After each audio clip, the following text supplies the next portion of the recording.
Julgados e comentados. A jurisprudência sob a ótica do Ministério Público. Uma produção Ministério Público do Paraná.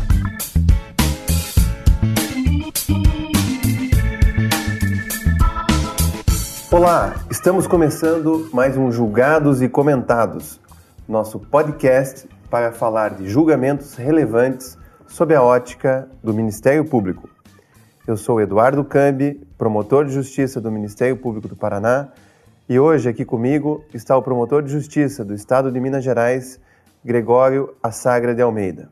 Vamos conversar sobre o acórdão do STJ no recurso especial 1.820.000, que trata do dano moral coletivo. É um caso oriundo do Ministério Público do Estado de Sergipe, que ajuizou ação civil pública para garantir o fornecimento regular de abastecimento de água potável encanada para a população do município de Frei Paulo. Gregório, conta um pouquinho da sua trajetória no Ministério Público, de você, enfim, da ligação com o tema. Olá, ouvintes. Queria inicialmente agradecer ao convite do querido amigo Cambi. É uma honra e, ao mesmo tempo, uma alegria estar aqui, participar deste momento de comunicação social e institucional. Eu ingressei no Ministério Público em 1993, no Ministério Público de Minas Gerais, portanto, há quase 27 anos. Sou de São Paulo, tive uma vida muito difícil, família humilde, família pobre, estudei com muito esforço e dedicação. Eu era atleta e consegui bolsa de estudos, fazia corridas, provas de velocidade, 100, 200 e 400. Treinava inicialmente para a equipe de Guará, depois fui treinar para a equipe de Ribeirão Preto, em São Paulo. E tudo isso me deu muita força, disciplina e vontade para trabalhar. E no caso do Ministério Público, essa vontade se intensifica ainda mais, tendo em vista que o Ministério Público é uma das instituições mais importantes para a democracia substantiva, para os direitos fundamentais, para a dignidade humana, para a proteção da vida e sua existência com dignidade. Gregório, essa história de superação, que é a sua história individual, também é a história da sociedade, que a partir dos anos 60 se organiza para defender direitos das minorias, especialmente depois da Segunda Guerra Mundial, com a superação do Estado liberal, para a proteção dos interesses ou interesses coletivos. Conta para nós um pouco como é que foi essa evolução aqui dentro do Brasil. No Brasil, nós temos uma luta constante de reivindicação de direitos e ocupação de espaços públicos e institucionais de proteção do direito à vida e sua existência com dignidade. Eu gostaria de ressaltar aqui que nós tivemos até a Constituição de 1934 uma fase da prevalência da tutela de direito simplesmente do indivíduo. Depois da Constituição de 1934, surge uma segunda fase em que algumas leis e a própria Constituição de 1934, que consagra expressamente a ação popular,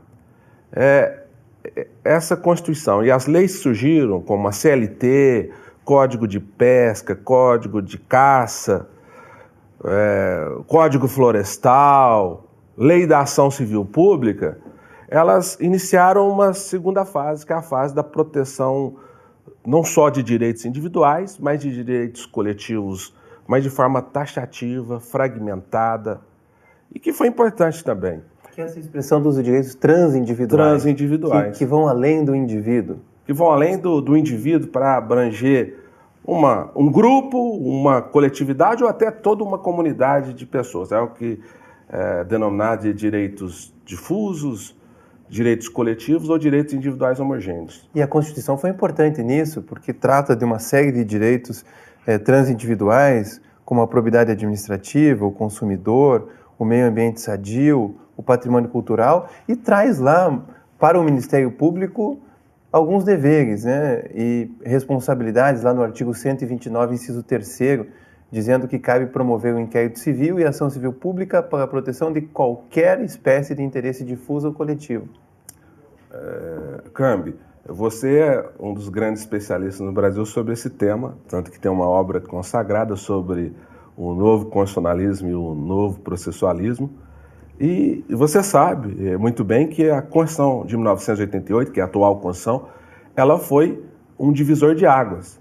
Foi com ela que foi superada a fase da proteção taxativa, limitada dos direitos transindividuais, né, dos direitos que pertencem à coletividade, para inserir e consagrar, isso é a consagração da Constituição de 88, uma fase da proteção ampla, holística, global, intensa, dos direitos coletivos da sociedade, relativa à saúde, à educação, ao meio ambiente, à propriedade, à função social da propriedade e vários outros direitos fundamentais que estão expressamente consagrados na Constituição. É interessante observar, Gregório, porque a própria Lei da Ação Civil Pública foi reformada com o Código de Defesa do Consumidor para prever, além de um rol de situações que versam sobre direitos transindividuais, uma regra geral, qualquer outro interesse difuso ou coletivo. Então, qual foi a importância do Código de Defesa do Consumidor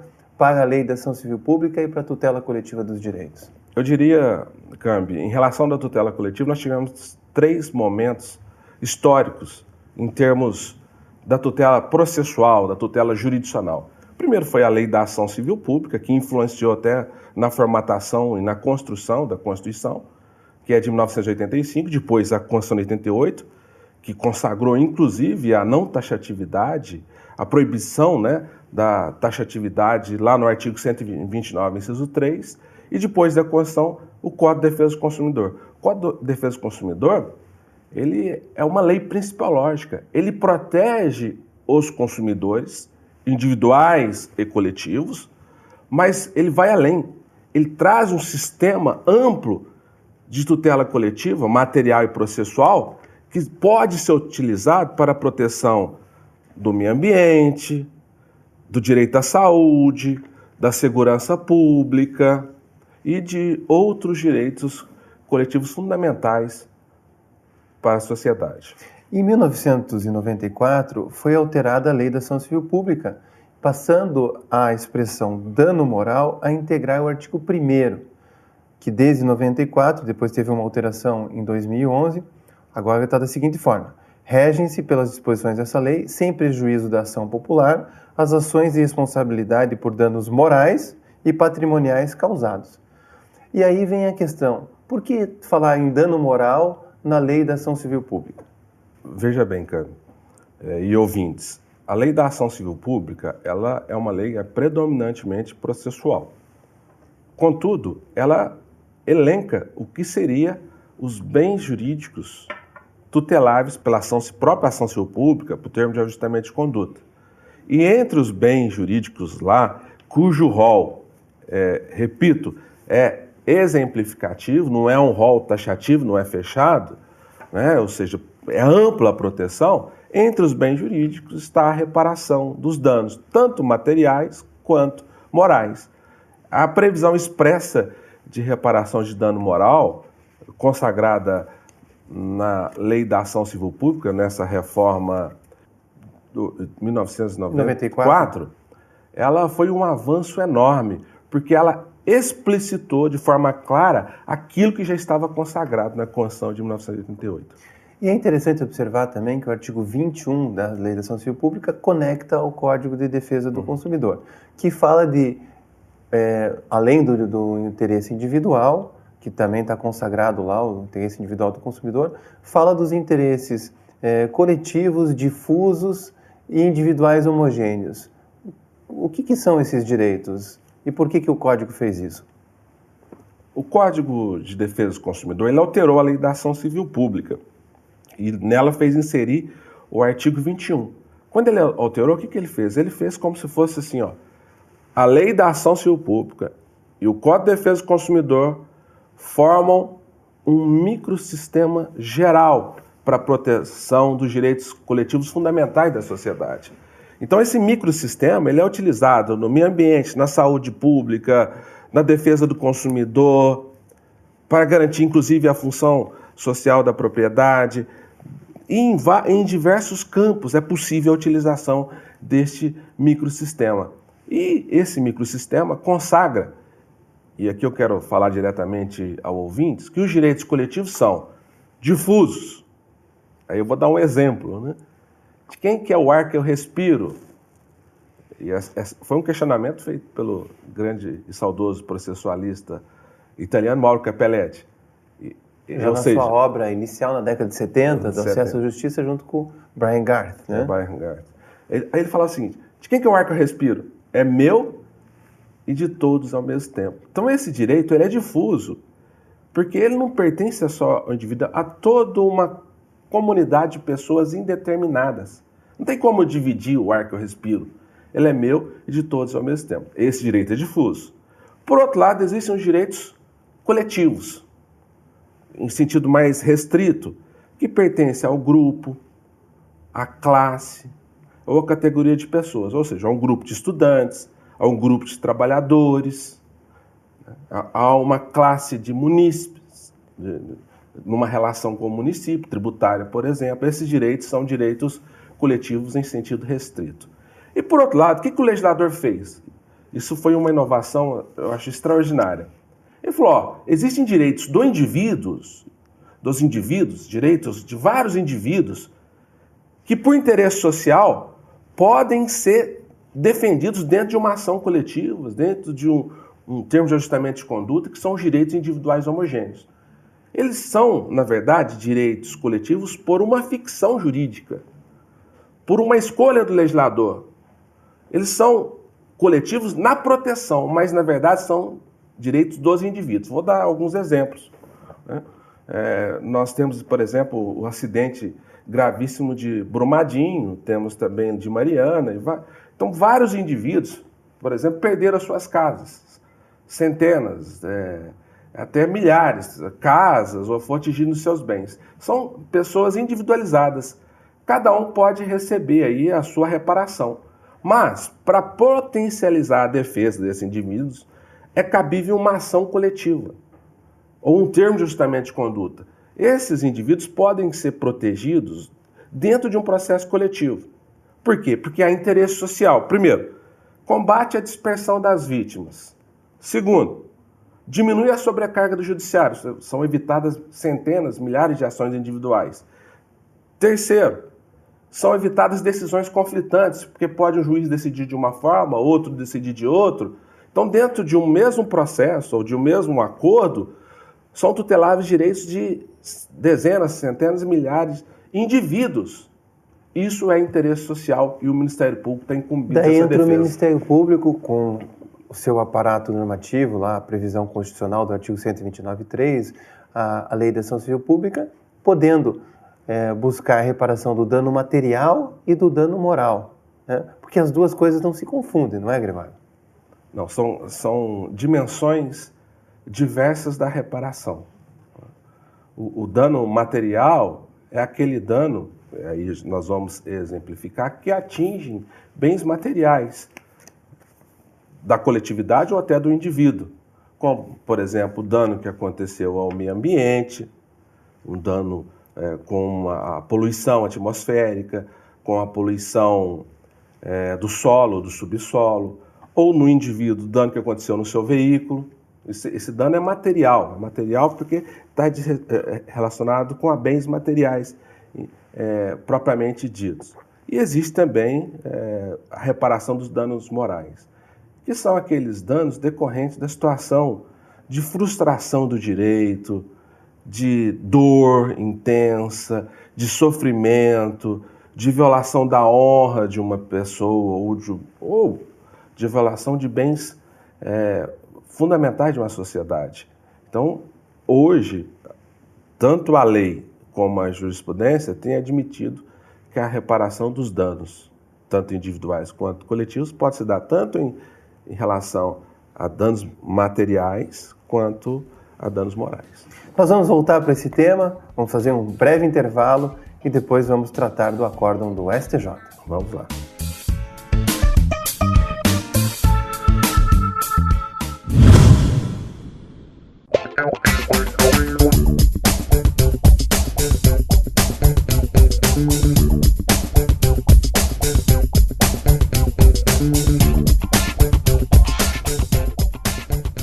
A gente sabe que a jurisprudência evoluiu. Primeiro não se admitia o dano moral de ente coletivo, de pessoa jurídica. Era só a ideia de lesão ao direito da personalidade.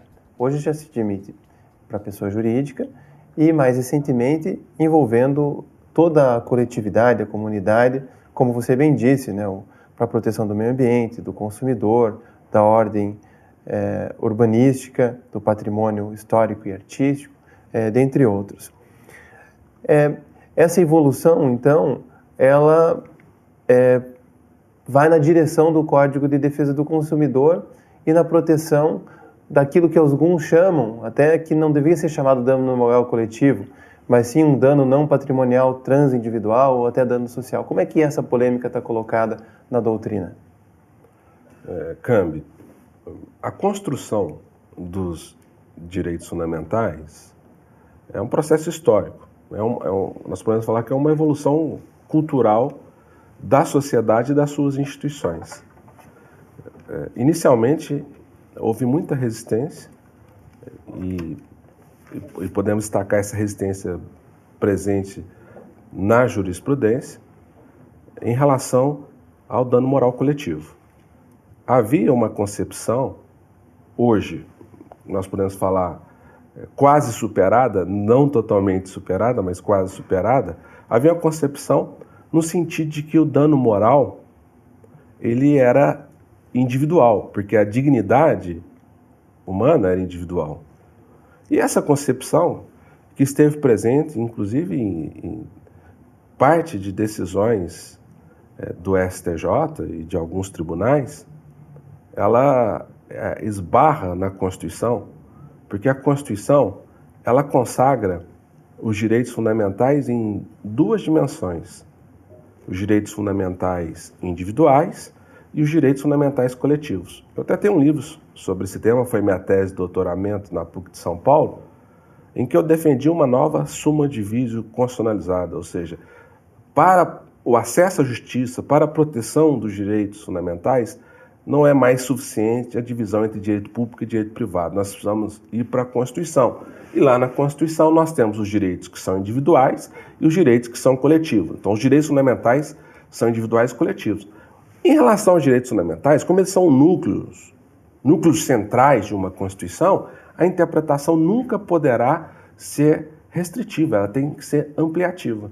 E, portanto, quando a Constituição fala que é assegurada a reparação dos danos materiais e morais, a interpretação desse dispositivo constitucional tem que ser ampliativa, para abranger tanto os danos materiais e morais individuais, quanto os danos materiais e morais coletivos. É uma leitura expressa na Constituição. Até porque são coisas diferentes, o dano material e o dano moral. Uhum. Muitos dizem até que a função do dano moral vai além da mera reparação, compensação, podendo se falar até em prevenção e punição. Como é que você vê essas funções do dano moral coletivo? Como eu disse, nós estamos construindo argumentativamente, né, isso é um processo histórico, a interpretação e a aplicação da Constituição, que é feita pela doutrina, é feita pela jurisprudência e deve ter sempre possível a participação do cidadão. É muito importante que o cidadão participe de audiências públicas, que faça suas reivindicações e que lute pelos seus direitos também. Tem até uma frase de um grande jurista alemão, Rudolf von Ehring, que falava o seguinte: aquele que não luta pelo seu direito não tem dignidade de tê-lo, de possuí-lo. E, portanto, a luta pelo direito é um ato de exercício da dignidade. E não só o seu direito, mas ele enquanto membro da sociedade, da comunidade, e daí a importância do coletivo, do difuso, não é? Aí eu vou me dirigir agora diretamente ao cidadão. Cidadão ouvinte, preste atenção no que eu vou falar. Você tem instrumentos importantíssimos na Constituição para você atuar. Você tem lá no artigo 5º da Constituição, inciso 34, o direito de petição. O direito de peticionar aos órgãos públicos na defesa de direitos fundamentais, na defesa do meio ambiente, da saúde pública, da segurança pública. É um direito fundamental seu, de peticionar e de obter uma resposta. Por outro lado, cidadão, está expresso na Constituição que qualquer cidadão pode ajuizar a ação popular, está lá no artigo 5º, inciso 73 da Constituição, na defesa da moralidade administrativa, do meio ambiente, do patrimônio histórico e cultural, e para anular, inclusive, os atos administrativos. E esta ação popular, ela tem dupla fundamentação constitucional.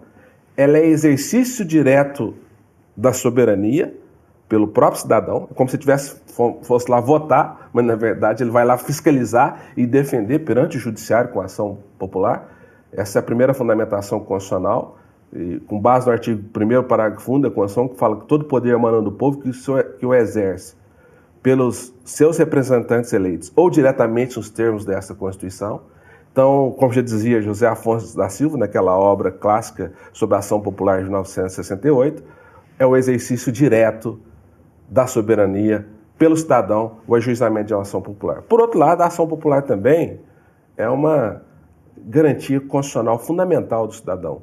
É a segunda dimensão desse instrumento importantíssimo que qualquer cidadão pode utilizar perante o judiciário. E quando o cidadão não se sente forte o suficiente, ele pode procurar o Ministério Público. E nesse caso, lá em Sergipe, era para tutelar o fornecimento, ou proteger o fornecimento de água potável encanada. Conta para nós por que você escolheu esse acórdão, do que esse acórdão trata e por que ele é importante para fortalecer o posicionamento do Ministério Público. Cambi, eu escolhi esse acordo, primeiro, que é um acordo recente. O julgamento foi no dia 17 de setembro de 2019. Segundo, se tratava de uma decisão que abrangia uma ação importante movida pelo Ministério Público na defesa de uma comunidade em uma região pobre no estado de Sergipe. Terceiro, é um acordo que reconhece o dano moral coletivo que decorre dessa frustração de bens, de violação do direito à saúde, de violação do que o acórdão fala de interesse social qualificado. Então, por esses motivos, eu escolhi esse acórdão, para que possamos comentar aqui e demonstrar a importância do papel constitucional do Ministério Público. É interessante, ao ler esse acórdão, que ele diz que o dano moral coletivo ele é presumido. Explica para nós, então, como é que se faz a prova desse dano moral coletivo, o que o judiciário tem considerado para dizer que houve ou não houve dano moral coletivo?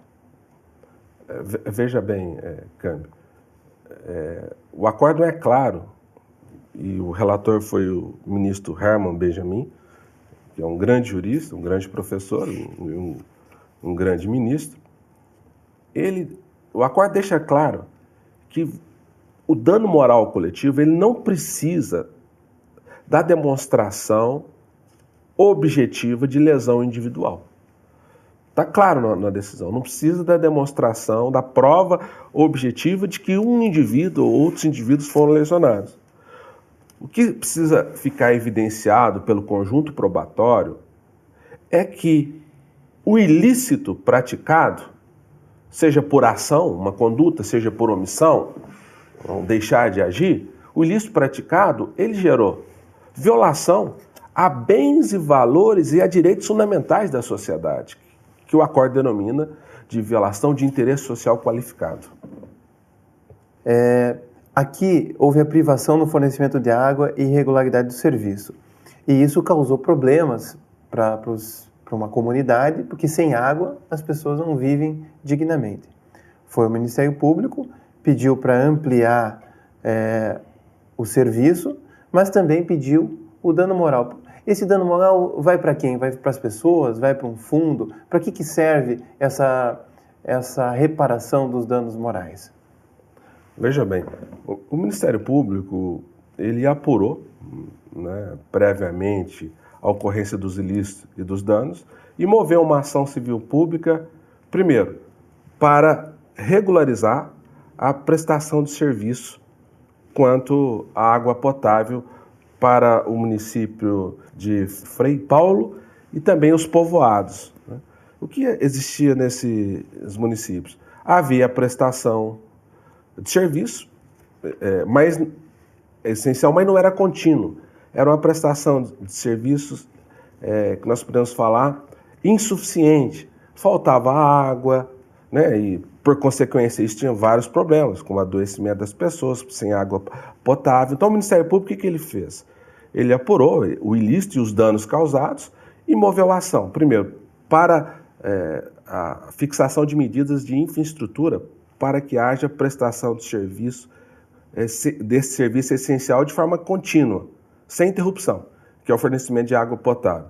Segundo, para que a empresa demandada lá do estado de Sergipe, que fazia essa prestação de serviço, ela estabelecesse medidas saneadoras e preventivas para evitar problemas com o fornecimento de águas e dano à sociedade. E terceiro, a condenação por dano moral coletivo. Então, os pedidos foram acolhidos pelo juiz de primeiro grau. Em segundo grau, houve uma simples alteração em relação a um dos pedidos, que aumentou o prazo para a adoção pela empresa demandada, que fazia o serviço de fornecimento de água potável, para ela implementar medidas estruturantes, aumentou de 180 dias para 19 meses e manteve as outras condenações que foram confirmadas pelo STJ. E esses valores que essas empresas condenadas, isso vai para um fundo? Como é que funciona esse fundo? Para que serve esse fundo? O Ministério Público pediu também a condenação de dano moral coletivo. E como você, Cami, questionou, há muita discussão qual que seria a natureza do dano moral coletivo. Eu, particularmente, tenho sustentado que o dano moral coletivo é modalidade de dano social, né? Existem danos sociais materiais e existem danos sociais morais. E há uma discussão, inclusive, se o dano moral teria natureza reparatória e se teria natureza, além de reparatória, e também punitiva. Existem discussões sobre isso. E eu, particularmente, prefiro defender que o dano moral tem natureza reparatória. É a reparação de violação da frustração, da situação de lesão aos sentimentos das pessoas, ao desrespeito à dignidade, ao desrespeito ao meio ambiente ecologicamente equilibrado. E essa condenação vai para um fundo de direito difuso e coletivo que está previsto no artigo 13 da Lei da Ação Civil Pública, Lei 7347 de 1985, e incumbe a esse fundo a adoção de medidas para reparação de danos aos direitos difusos e coletivos da sociedade em geral. E com isso previne outros casos futuros de danos morais coletivos. E com isso é possível, por intermédio desse fundo, é óbvio que é um fundo que precisa ser aperfeiçoado ainda, é possível a adoção de medidas tanto reparatórias como preventivas para que sejam evitadas novas lesões a direitos fundamentais da sociedade. Gregório, outra questão importante é dizer qual é o valor do sofrimento, qual é o valor da dor, qual é o valor do desrespeito aos interesses da coletividade. O STJ tem falado em arbitramento e tem usado um método de duas fases, né? Na primeira fase, fixando os valores básicos da indenização com base em outros precedentes, para não destoar muito da jurisprudência. E numa segunda fase, levando em consideração as peculiaridades do caso concreto. Por exemplo, o dolo do agente, as consequências do prejuízo, a conduta como baliza de razoabilidade e equidade. Você concorda com esse método ou você preferia que houvesse uma lei para tarifar o valor do dano moral? Veja, Cami, eu me preocupa uma lei para tarifar o valor do dano moral. Eu acho difícil o Congresso Nacional aprovar uma lei estabelecendo critérios para se tarifar, para fixar o dano moral. Até me parece que tem que ser inconstitucional isso, porque a Constituição, quando tutela a dignidade humana, quando tutela valores da sociedade, não pensa de forma pecuniária, né? E sim de uma proteção integral, o princípio da proteção integral. Eu concordo com a ideia de que o direito não é só sistema, né? Há uma grande discussão sobre isso, e eu concordo com a ideia de que o direito não é só aquilo que está expresso na Constituição, nas leis. Existe uma obra clássica de um saudoso jurista brasileiro, que foi professor da USP, um grande filósofo, Miguel Reale Júnior, Teoria Tridimensional do Direito. Ele falava que o direito ele é o fato, ele é o valor e ele é a norma. Então, com isso, em relação ao dano moral coletivo, você tem que analisar essas 3 circunstâncias para a fixação. Ou seja, você tem que analisar o problema, o fato que aconteceu, né? Aí você vai precisar, é óbvio, analisar as provas, né? Qual fato? Que tipo de frustração a direitos que houve? Que tipo de ilícito que houve? Não é mero ilícito. Ilícito à saúde, ilícito ao meio ambiente, ilícito à dignidade de uma comunidade, né? Aí você vai analisar o fato, em todas as suas circunstâncias, e o impacto da conduta ilícita, omissiva ou comissiva, por ação ou omissão. Segundo, nós vamos analisar quais são os valores que estão em jogo. Aí nós vamos ter meio ambiente ecologicamente equilibrado, né? Nós vamos ter dignidade humana, saúde pública, direito do consumidor. Então são valores, bens e valores envolvidos. E terceiro, as normas tuteladoras, a própria Constituição, a Lei da Ação Civil Pública, o Código de Defesa do Consumidor, e a partir daí, é óbvio, de forma razoável e ponderada, o juiz vai fixar a condenação. É uma construção. E eu acho que é justo que essa construção, e é óbvio que ela tenha sido evoluída pela jurisprudência e pela doutrina, ela tem que ser feita com a participação das partes, né? Democraticamente, né? Como exige, inclusive, o novo Código de Processo Civil, que fala, inclusive, em cooperação, em proibição de decisões surpresa e assim por diante. Então tem que ser construído. Eu prefiro a construção jurisprudencial do que normas que possam vir a gerar bloqueio aos direitos fixados pelo Congresso Nacional. Muito bem, eu quero agradecer, Gregório, pelas suas explicações, por ter escolhido um tema tão importante para a coletividade e dizer que você é sempre muito bem-vindo aqui nos Julgados e Comentados. Eu que quero agradecer, Cambi, agradecer ao Ministério Público do Estado do Paraná, que é uma referência para os Ministérios Públicos brasileiros, e o seu trabalho na escola institucional do Ministério Público do Paraná tem sido extraordinário, pela sua cultura, pelo seu amor à instituição e pela sua visão institucional. É uma alegria estar aqui e falar com os colegas e os ouvintes. Um abraço a todos. Você também pode participar da elaboração dos Julgados e Comentados. Quer sugerir um tema? Mandar dúvidas ou sugestões? Mande para a gente por e-mail ou pelas nossas redes sociais. Os contatos estão na descrição do episódio. Muito obrigado e até a próxima.